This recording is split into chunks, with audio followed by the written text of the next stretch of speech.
Boa noite, queridos amigos. Bem-vindos a mais um Evangelho no Lar da Associação Espírita Fé e Caridade. Boa noite, Giovana. Bem-vinda. Boa noite a todos que estão entrando agora. A Letícia, a Pati, o Anthony, a Maria Cristina, a Lívia. Boa noite, Sul, a Juliana. Vários nomes que a gente já até se acostumou. Muitos de vocês a gente talvez não conheça pessoalmente ainda, mas a gente já reconhece o nome de vocês que entram aqui todos os domingos. Então sejam bem-vindos. Aqueles que estão entrando pela primeira vez hoje ou assistindo essa gravação depois também, não ao vivo, sejam bem-vindos. Esse é o Evangelho no Lar da Associação Espírita Fé e Caridade. O nosso grande objetivo aqui é divulgar esse modelo que Jesus compartilhou conosco lá na casa de Simão Pedro, que é o modelo de como realizar o Evangelho no lar. A gente segue o mesmo modelo que Jesus ensinou, que é, a gente faz uma prece de abertura, e essa prece de abertura não tem nenhum padrão, nenhuma forma de se fazer, o que importa é que ela seja feita de coração. Depois a gente faz a leitura de um pequeno trecho. Aqui a gente lê um trecho do Evangelho segundo o Espiritismo.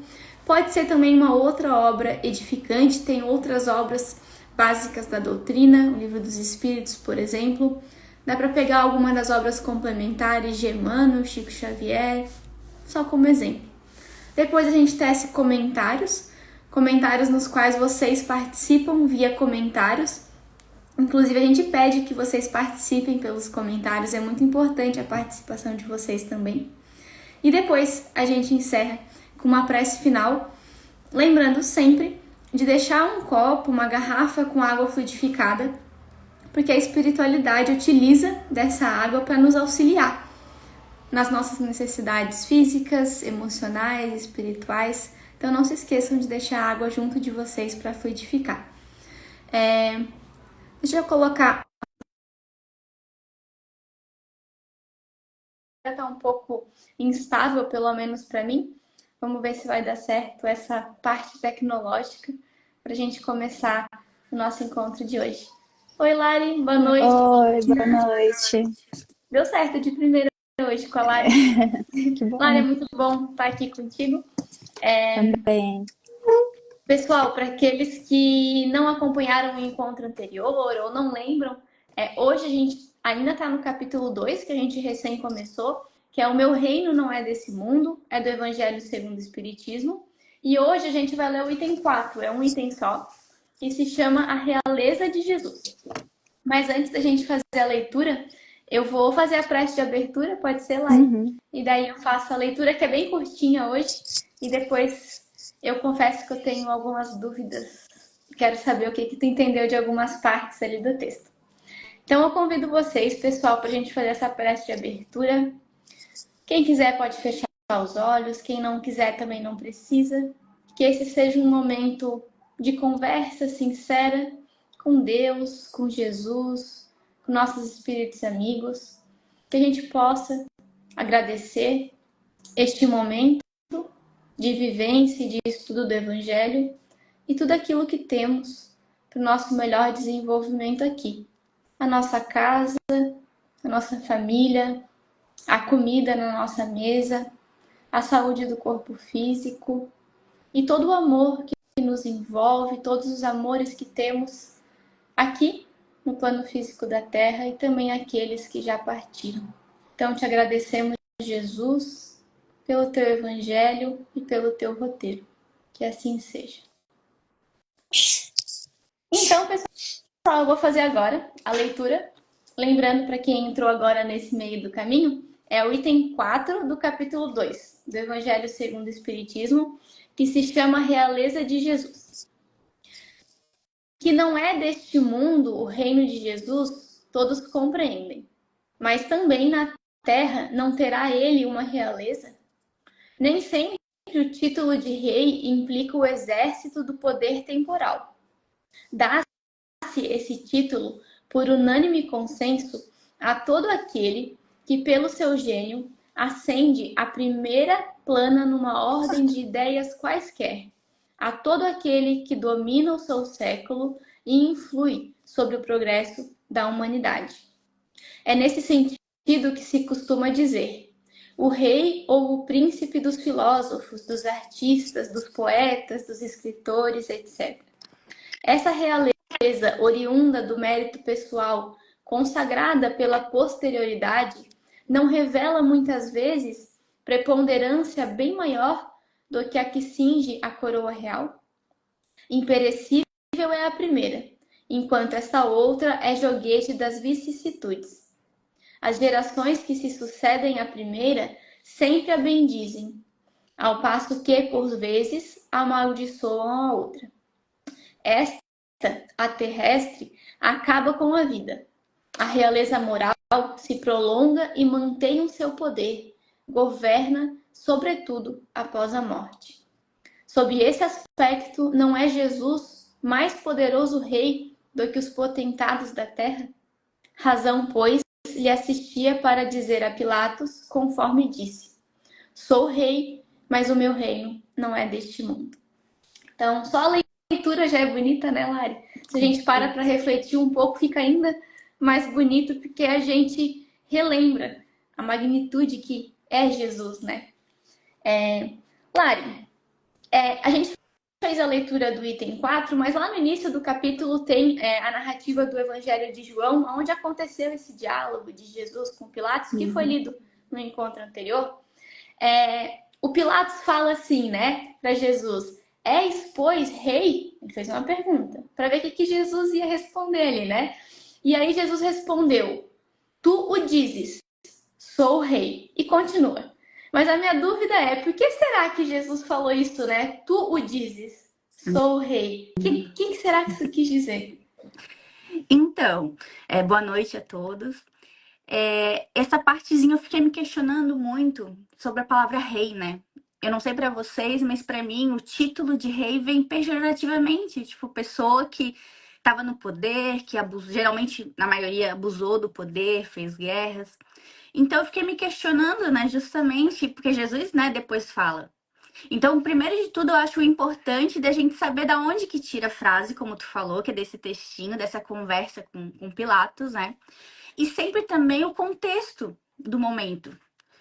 Lá o título era rei, hoje em dia poderia ser um presidente, poderia ser um guia, um líder, outro título. Mas naquela época, o rei era quem dominava. Até porque vem da questão dos judeus, né? O rei dos judeus, o Messias dos judeus. Os judeus não tinham uma terra só para eles. Então, eles têm vem, né? Eles acreditam que vão vir construir esse reino. A palavra reino, né? Se ele falava reino de Deus, também remete à palavra rei. Mas eles, olha como daí Jesus, olha como as palavras são importantes, como tu vou reler, né, que tu falou, vós o dissestes. Então, dentro das palavras que vocês têm aí, ele tá falando, né, dentro das palavras, então eu sou rei, então. Eu não nasci e nem vim a este mundo senão para testemunhar a verdade. Qualquer que pertença à verdade, escuta minha voz. Então, mesmo nesse momento que ele poderia ter falado, não, eu sou o rei, mostrar milagre e sair, não. Ali ele estava conversando conosco, com todos nós. Ele continua conversando, né? Então, é importante a gente saber e entender o contexto da época, entender o que Jesus quis dizer, porque todas as palavras de Jesus, ele não falava à toa. Ele já estava pensando que a verdade, ela se prolonga ao longo dos séculos, ela não muda. Tanto os 10 mandamentos de Deus, quanto as palavras de Jesus, as parábolas, elas ainda são muito atuais. Então, isso é o que me encanta também, né? E essa questão do legado, também, se tu perguntar às vezes para uma pessoa que é ateu até, que nem acredita nos milagres de Jesus, mas afirma que a pessoa que com mais moral, que com mais grandeza que passou pela terra foi Jesus. Porque a vivência dele foi um legado. Isso não tem como tirar, né? Bem lembrado isso, Lari. Tanto que aqui nesse trecho do Evangelho que a gente leu, fala sobre a grandeza e a realeza real de Jesus, que era a moral. que é a grandeza, a realeza que não se finda, que na verdade ela se torna ainda mais forte na vida futura, né? Que foi o que Jesus vivenciou. E o legal disso é que quando Jesus falava que o reino dele não era desse mundo, ele não estava excluindo a gente, falando isso, meu reino não é desse mundo, então vocês estão de fora, né? Vocês não estão no meu mundo. Na verdade, ele assinalava que ele vivenciou as condições que a gente precisava viver aqui na Terra e trouxe esse mundo para nós. Então ele não estava excluindo a gente do mundo falando isso, ele estava trazendo o mundo dele para nós e mostrando como que a gente ia conseguir. E não é, né, Lari, viver fisicamente ou que é um lugar específico no plano espiritual, esse reino. É dentro de nós, que é seguindo as leis de Deus, que é vivendo em um só com o Pai, né? Até porque a gente tem que entender sempre que naquela época, se Jesus começasse a falar sobre o plano espiritual, ele não teria palavras, argumentações, porque a ciência não tinha avançado. Só no Consolador Prometido a gente já começa a entender melhor, né? Com os livros de Kardec. Até mesmo André Luiz, hoje em dia que a gente está começando a entender melhor o que André Luiz falava nos livros dele. Então, isso é a verdade absoluta. É que ao longo dos anos, com o avanço, a gente vai entendendo cada vez mais, tendo instrumentos para entender cada vez mais a verdade. E isso é de uma grandeza linda, mágica, transformadora para quem entende. E essa realeza moral, essa grandeza, essa magnitude de Jesus, a gente também ainda não consegue entender por completo, porque Jesus é um espírito perfeito, tá lá no livro dos Espíritos, nosso modelo. E a gente tenta entender, e a gente já entende em partes, mas é uma realeza moral tão grande, gente, mas tão grande que a gente não tem nem noção. Acho que a gente não sabe nem um pouquinho do que realmente é essa realeza de Jesus, né? E realeza, que nem a Lari falou, a gente tem que pensar nas palavras também, né? Realeza é tudo aquilo que é extraordinário, que é grande, que tem essa grandeza. E é isso. A moral de Jesus é isso, ela é grande, ela é perfeita. E o perfeito, ele não dá margem para erro, né, Lari? A perfeição é a perfeição. Até porque Jesus, antes de vir para a Terra, ele se planejou muito, né? Foram 1000 anos aí planejando para tentar encontrar a melhor forma de deixar a palavra de Deus, para vivenciar a palavra de Deus. Que não foi fácil, não sei vocês, mas eu acho que eu arregaria em vários pontos aí da vida de Jesus. Nossa, muito difícil isso. Se hoje em dia qualquer coisa que aconteça eu já chamo meu pai e minha mãe, imagina como que Jesus passou não chamar o pai. Então, realmente, ele entregou por quê? Porque ele sabia a verdade, sabia que era o que estava precisando para, naquela época e ainda hoje, a gente valorizar e entender toda a trajetória dele. A Ana Carla deixou um comentário bem legal, que Jesus veio mostrar que o verdadeiro reino não está na terra, mas na evolução moral. Por isso que a realeza dele é moral, é uma realeza moral para mostrar que a gente também pode. A gente também consegue chegar lá, só que a gente precisa evoluir moralmente. Que é para isso que a gente está aqui, né, Lari? Sim. A gente está na Terra, a gente reencarna para isso, para evoluir, para progredir. Esse é o nosso propósito. E Jesus mostrou como ainda, né? Ele ainda deu um roteiro. Nós estamos ainda nessa faixa, né, de ser um planeta de provas e expiações. Então, aqui nós encontramos, é um hospital, é um presídio, é uma escola. Então, ainda exige de nós, através do desconforto, da dor, do problema, essa evolução. Esse é o chamamento. Infelizmente, a gente pode aprender no amor e na dor, claro. Mas, infelizmente, geralmente a gente aprende pela dor. Pela faixa vibratória que nós estamos ainda, né? Sim, a Emília comentou agora, né? Nossa meta e nosso desafio é viver uma vida espiritual ainda enquanto encarnados num planeta de provas e expiações. Eu acho que um desafio também, eu estava assistindo uma palestra do Jorge Elahá, que ele fala, né, que o sofrimento é diferente da infelicidade. Porque a gente vai sofrer aqui na Terra, não tem como fugir disso, né? Mas a gente só vai ser infeliz quando a gente se afastar das leis de Deus. Então a gente pode sofrer sem ser infeliz. A gente só precisa estar nesse caminho que Jesus nos ensinou, porque todo mundo aqui, na verdade, quer a felicidade, né, Lari? Todo mundo está atrás disso, da mesma coisa. Encontra nos pequenos momentos, em família, com amigos, com a natureza. Mas não vai ser plena ainda, pelo estado que nós estamos ainda. Mas faz também as nossas escolhas também de querer melhor, né? Porque quando a gente fala seguir Jesus, a gente não precisa largar tudo e viver sem nada. A gente está num planeta material, a gente precisa trabalhar, a gente tem famílias, filhos, né? A gente tem obrigações, como Jesus já falava na época também, né? Dar a César o que é de César e a Deus o que é de Deus. Mas nós precisamos das nossas escolhas, que nós temos, até só pensando nisso das palavras de Jesus, né? Hoje, fazendo um link rápido e raso com os influenciadores, né? São as pessoas que a gente escuta, os canais de TV, os canais de notícia. A gente está fazendo essa avaliação de que essas pessoas que a gente é influenciada por elas têm esse cuidado com a fala delas, do que elas transmitem pra gente? Se sim, mas se não, por que a gente continua seguindo? Por que a gente continua consumindo essas informações?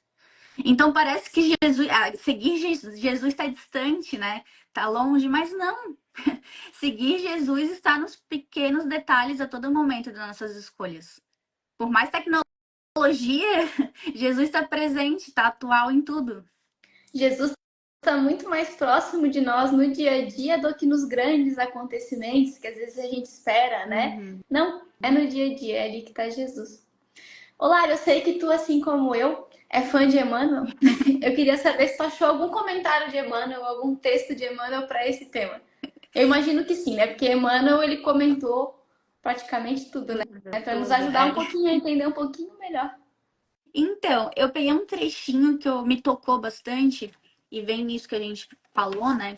Que é do Caminho, Verdade e Vida, do capítulo 96, A Coroa. Eu vou ler só um parágrafozinho final. Naturalmente, que o mestre trazia consigo a coroa da vida. Entretanto, não quis perder a oportunidade de revelar que a coroa da terra ainda é de espinhos, de sofrimento e trabalho incessante para os que desejem escalar a montanha da ressurreição divina. Ao tempo em que o Senhor inaugurou a Boa Nova entre os homens, os romanos coroavam-se de rosas, mas, legando-nos a sublime lição, Jesus dava-nos a entender que seus discípulos fiéis deveriam contar com distintivos de outra natureza. Aqui me toca porque eu não sei tu, Júlia, se já fizeram esse comentário, mas assim, nossa, Larissa, tu reza, né? Imagina se tu não rezasse, tu tem um monte de dor, um monte de coisa que acontece contigo. Como querendo dizer, já que eu rezo, não deveria acontecer nada comigo. Não, eu rezo justamente para conseguir suportar o que eu tiver que suportar, né? É o consolo, é o que a gente se agarra nos momentos mais difíceis, né? Que as outras questões materiais não nos dão esse suporte, né? Mas aqui ele fala justamente isso. Jesus poderia ter escolhido a coroa de rosas. Poderia chegar ali para Pilatos e falar: Não, eu sou o filho de Deus, eu sou melhor que todos vocês aqui, já passei por tudo isso, eu sei melhor, por isso que eu vou assumir o comando desse governo e todo mundo vai seguir agora o que eu disser, eu vou botar leis e tal. Não, ele deixou na mão. Pilatos lavou as mãos, as pessoas que ainda. E também assim, a gente não pode julgar, porque provavelmente nós estávamos lá naquela época, porque nós ainda estamos aprendendo. Se Jesus aparecesse hoje, talvez seguisse o mesmo caminho. Então, a questão da coroa de espinhos, nossa, me tocou muito. Tipo, eu quero, conhecendo a verdade da vida eterna, eu quero uma coroa de rosas ou uma coroa de espinhos? Qual que eu vou saber que o caminho tá certo? Não que a gente tem que apoiar o sofrimento, a gente tem que pegar e sofrer mesmo, não é isso? A gente tem a medicina, tem amigos, vários profissionais que tratam de dores, né, físicas, emocionais. A gente tem que sim recorrer a eles. Mas a gente não pode ter a raiva, o inconformismo, a revolta dentro dos nossos corações, porque isso só traz mais e mais infelicidade. Então, quando eu reconheço a coroa de espinhos, eu estou reconhecendo que eu também, em algum momento, vou chegar onde Jesus chegou. Esse é o meu guia. Eu tô me coroando como fiel a essa jornada. Você falou sobre o sofrimento, né? Que não adianta a gente se revoltar e que sobre às vezes as pessoas perguntarem, né? Você ora tanto e mesmo assim sofre. Me veio na cabeça assim, por exemplo, tu tá numa chuva, num temporal, numa tempestade, com uma regata, com shorts, uma havaiana e ainda por cima tem vento, tu vai passar frio, vai ser bem ruim. Mas agora se tá chovendo e tá com aquela roupa de inverno, com guarda-chuva, tá com alguma companhia boa do teu lado, às vezes é bom passear na chuva, não é? Então, a oração, a fé, seguir o que Jesus ensinou é esse guarda-chuva, é esse agasalho, é essa bota, é ter companhia do teu lado, que a gente tem amigos, tem a família, tem os espíritos amigos. Vai chover, né? Vai chover, vai ficar frio, vai esfriar, mas a gente não precisa estar desagasalhado.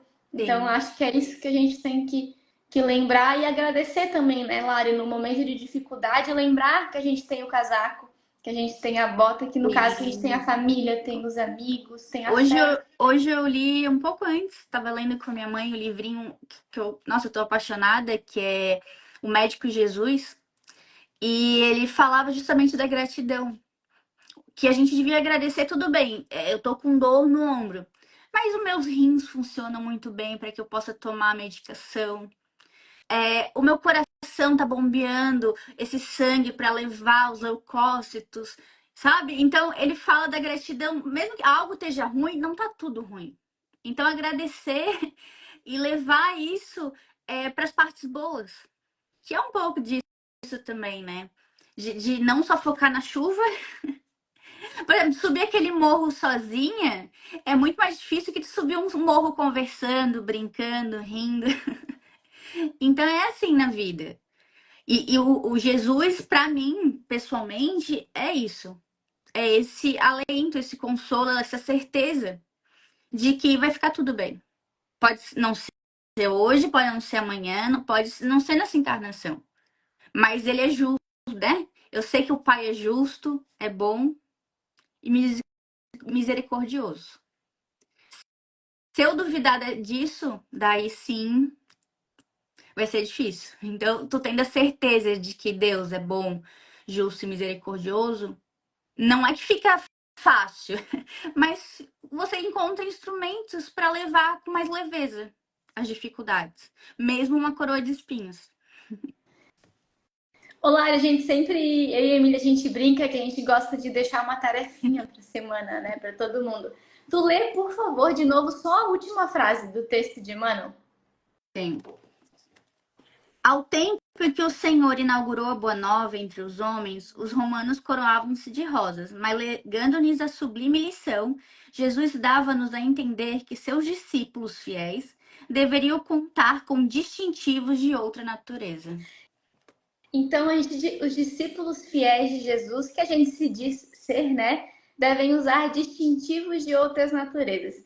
Então, para a tarefinha da semana, que a gente reflita qual que é o distintivo que a gente anda usando como seguidor de Jesus. Tem vários, podem ser vários, não precisa ser só um. Mas o que seja um só, nessa semana que a gente observe qual que é o distintivo que a gente está escolhendo Às usar. vezes não precisa ser algo físico ou emocional. Às vezes um parente complicado, um chefe difícil, o caminho, o trânsito que tu tem que pegar para ir até tal lugar. São dificuldades às vezes. O vô brincava, né, que se nessa encarnação tu tá perto de um centro espírita, né, ou de algum lugar, mora perto, né, e não aproveitar, na próxima tu vem bem longe, bem longe, tu vai ter que passar por muito caminho para conseguir chegar nesse centro, então aproveita. Ô Lari, para a gente encerrar, porque o nosso tempo está esgotando, eu queria pedir licença para ti, para o pessoal que está assistindo. Eu trouxe um. Não sei se é um poema, eu confesso que eu não entendo muito, mas um texto, acho que é um poema assim, do livro Filigranas de Luz, do Divaldo. Eu peço desculpas porque o nome do espírito eu não consigo nem tentar falar, é muito difícil. Mas o nome é Filigranas de Luz, do Divaldo. E eu vou ler, é bem pequenininho, eu vou ler ele inteiro porque ele é pequeno. Fala assim, ó. Enquanto longe te buscava, jamais te encontrei. Ao perguntar aos bosques, o farfalhar das folhas apavorava-me. Ao indagar ao arrozal, trêmulo este dobrava o dorso, quedando-se silencioso.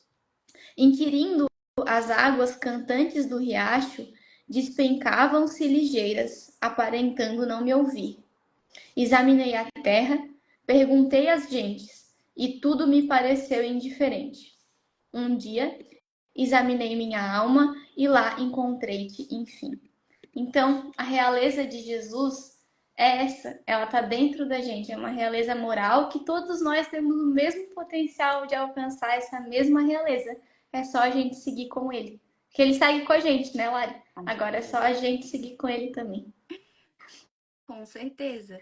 Eles estão a todo momento de mãos estendidas para nos ajudar, né? A gente só precisa nós dar a mão, né? Que é esse momento de edificação, né? De leitura edificante. É nesse momento que a gente tem essa luzinha, né? Essas ideias que surgem. É nesse momento que eles nos ajudam. Eles estão o tempo todo junto de nós. Lari, obrigada pela tua participação, por ter topado aqui com a gente. Eu queria saber se tu topa fazer a prece de encerramento hoje. Claro, com certeza. Vamos lá. Pai amado, espiritualidade amiga, agradecemos de todo o nosso coração esta oportunidade de estarmos aqui juntos, falando de Jesus, buscando essa conexão maior, que possamos utilizar dessa coroa, desse distintivo, durante a semana, nos mantendo firmes na nossa escolha de fazer o bem. Peço proteção aos nossos lares, que eles possam nos manter com as mentes iluminadas pelo amor de Deus, pela sua justiça, pela sua misericordiosa escolha que a gente sempre tem que fazer todos os dias de nossas vidas. Peço para fluidificar nossas águas, para que nelas possam vir o remédio para nossas dores físicas e espirituais. E acima de tudo, Senhor, que possamos enxergar sempre os caminhos que estamos tomando, para que as escolhas que fazemos possam coroar a nossa jornada aqui na Terra.